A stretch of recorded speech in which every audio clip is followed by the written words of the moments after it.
Clever feller, a leather-skinned officer muttered before spitting out a slug of tobacco juice. He had a few marks of rank on his dark blue United States Army uniform and was obviously the man in charge. His matching cavalry hat had a few streaks of dirt on it, but the distinct golden tassel still stood out proudly. The week-old stubble on his face was a patchwork of gray and light brown. He scratched his neck while considering the next move. "He's gone into the water, boys," he said to his men in a matter-of-fact manner. "Thompson, take 3 others and the dogs and cross the creek. Check back 200 feet upstream along the edge to see if there is any sign he came out. I'll take the rest of the men downstream. If he's in the water, he's moving slow." 10 minutes later, the main group from the hunting party came to a waterfall. It was a 70-foot drop to the bottom, where a shallow-looking pool churned with the falling liquid. A small hill on the left dropped sharply over the edge. There was no way the Indian went that direction. The sheer cliffs meant he had to go to the right. That way led down to the bottom gradually by a means of a faint path.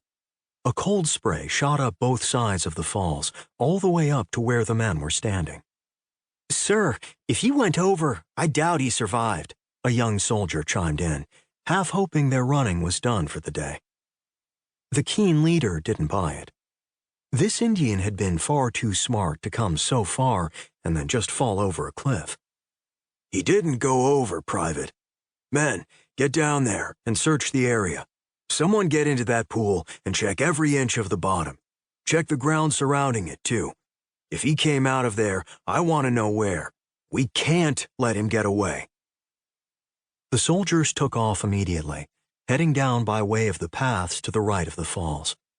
Thompson's men and the dogs just finished their check on the other side of the creek and were standing across from the old officer. "Find anything, Lieutenant?" "No, sir. Not a thing, Colonel." "How far did you check upstream?" The lead officer looked toward the direction from where the water was coming. 300 feet, sir, just to be safe."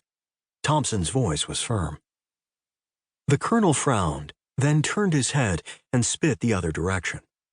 His eyes narrowed, scanning the forest undergrowth. "Good man, Lieutenant. Get back over here and head down there with the others. He must have gone that direction. Not sure if he jumped, but if he did, we should find him shortly." "Yes, sir." The remaining men and the dogs scampered back through the icy water and made their way down the little path. The old officer peered around the surrounding woods, but could find no sign of the Indian.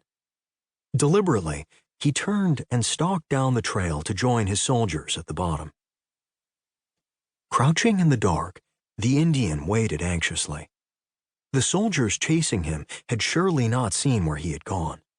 He must have just barely slipped from sight before they arrived at the river. He had moved carefully as he made his way from the water at the lip of the cliffs to the left of the falls. It had been a risky maneuver to lower himself down to an almost unnoticeable rock ledge that led behind the mist to a small cave. From his hiding place, he could barely hear the orders of the officer and the confusion of the men below. It was difficult to understand what was being said over the rush of falling water, but there was obvious frustration among the group. Leaning back against the rocks, he took the chance to catch his breath. His only option was to wait and make his way out of the rocks when they were gone. Slowly, he stretched out his legs on the cold, moist stone and tried to relax, a difficult task given the circumstances. He hoped they didn't notice the hidden ledge on the cliff. Unless one already knew it was there, the narrow path was almost invisible. An hour or so passed, and the soldiers had found nothing. The officer in charge had been barking out orders for the last 5 minutes and was clearly unhappy about the Indian's odd disappearance.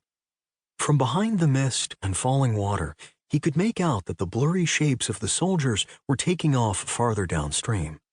Apparently, they thought he had jumped over the falls and continued on in the river.